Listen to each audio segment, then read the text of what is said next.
We're live on YouTube. What's going on, peeps? Let me see if I can invite people here.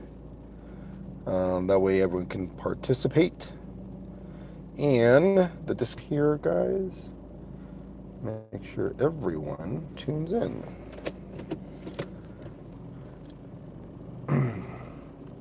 Tune in, y'all.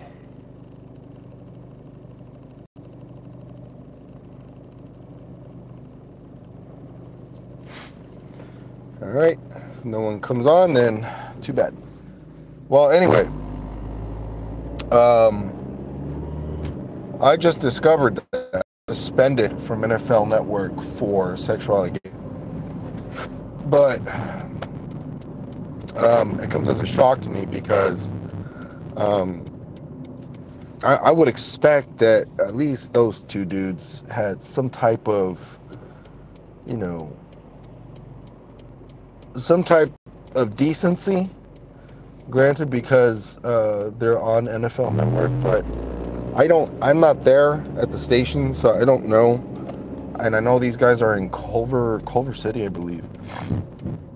So I don't know what the deal is. I don't know what happens. I don't know who they're around. I know nothing. I'm like Jon Snow, basically.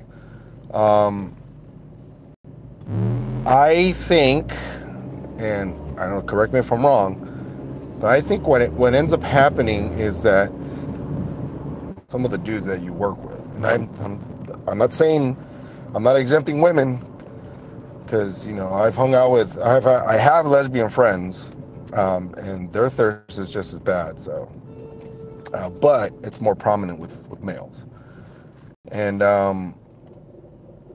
you're around women that are attractive. And a lot of men that you work with cannot contain themselves. I'll give you an example, and I don't know if this is happening at NFL Network because, like I said, I'm not there. If I was there, I would definitely share my perspective. But everyone keeps saying, "Oh, it's because they're jocks. They're jocks. They're jocks." Okay, that granted, yes, they are. They're jocks. I understand the stigma because I was a jock, so I know. I understand the stigma that comes with it. But as a jock, it's your responsibility to basically shape everyone's opinion about you in a very sensible sense. Like you might want to convince people, hey, I might be a jock, but I'm very intelligent and very smart. Me, on the other hand, I would just not hang out with them sometimes because I didn't want to be guilty by association. But long story short, I was with a former. Well, I don't know if you guys remember. I was with Singular Wireless for a while, and before I got purchased by AT&T, and there was a lot of attractive women always working for us, always. But you could not let that distract you from. I mean, it was a quota-based job. So you cannot let that distract you from hitting your responsibilities as a sales representative, especially if you wanted to get promoted. So everyone pretty much got distracted by the women that were, that were working with us, and they were beautiful. Don't get me wrong. Come on, you have to focus and get your job done, because if you don't, then you're going to get fired. And that's exactly what happened to a lot of people. And I survived for a long time because of that reason. I did not even pay no mind. But quite the contrary. And this is just me speaking as a straight man. I'm a straight man. When you don't pay attention to women, if you're modest about it, yes, it does come to you. I call that having some type of game, but you're not intentionally trying to pursue them, but at the same time you're being modest and keeping your hands and being keeping your hands to yourself and having some manners.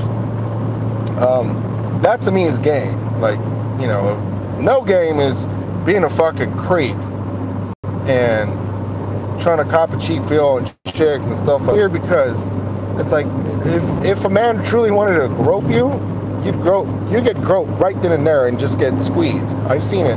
I've unintentionally been accused of that because I have long hands.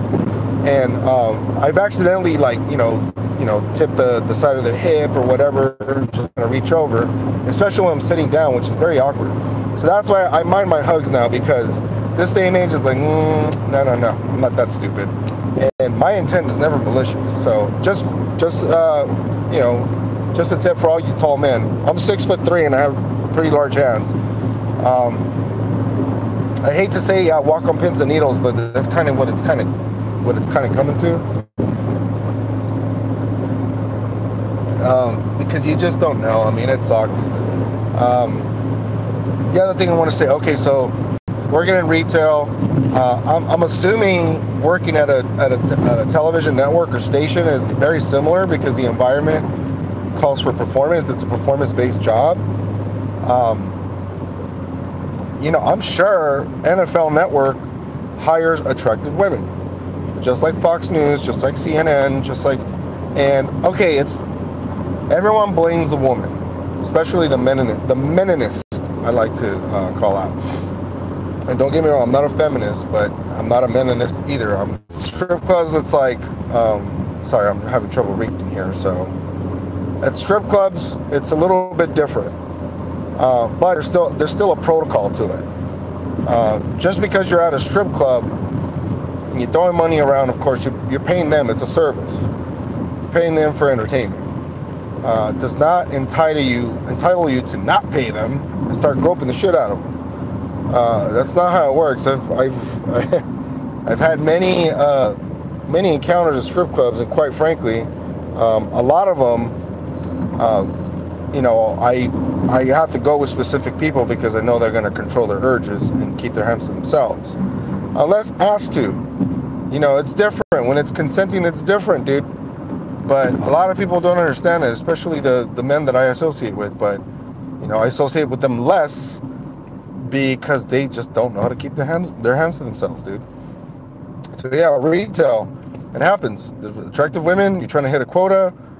People, man, I even feel bad. I felt bad for some of the girls that would work with us, because there was only like one girl sometimes working with a bunch of dudes, and it was like throwing fucking raw meat to the fucking lions. But I'm assuming, okay, going back to Marshall, Heath, and Ike, I'm assuming something was said. Maybe there was some groping, unintentional groping. I don't know. But bottom line is that they're suspended, and quite frankly, they're my favorite. Some of my favorite color commentators on NFL Network. That explains like LT, and I think who else is there? I see a whole different, like a whole new staff. It's so weird. Like they brought out the B team straight up. But I just wanted to share this story as well, where I do Title IX training at work, and last year around, I won't say this guy's name just to protect him, but Title IX training goes over sexual harassment, sexual violence, gender discrimination, any type of discrimination, racial profile, whatever. When it came to the sexual harassment part, I always check in with everybody like this. Does that need to be explained at all? Like, 'cause it's very self-explanatory.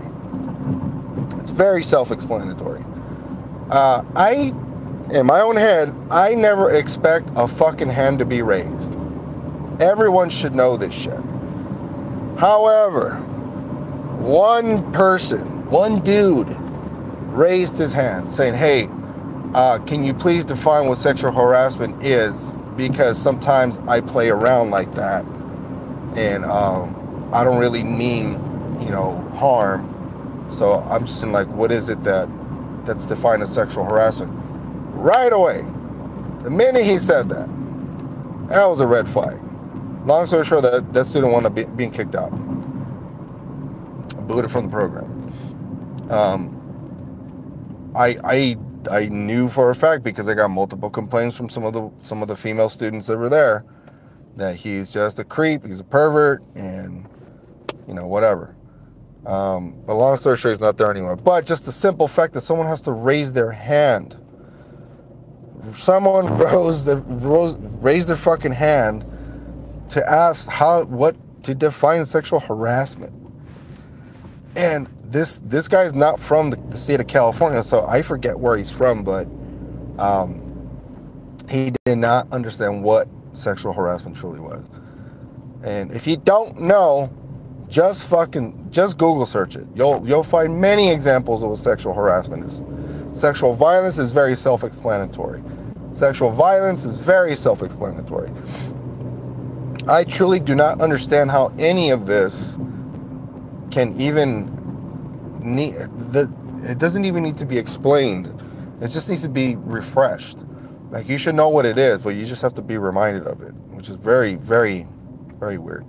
Anyway, that's all I got for you, but I'll keep up to speed with this whole Heath Ledger, Marshall Faulk, and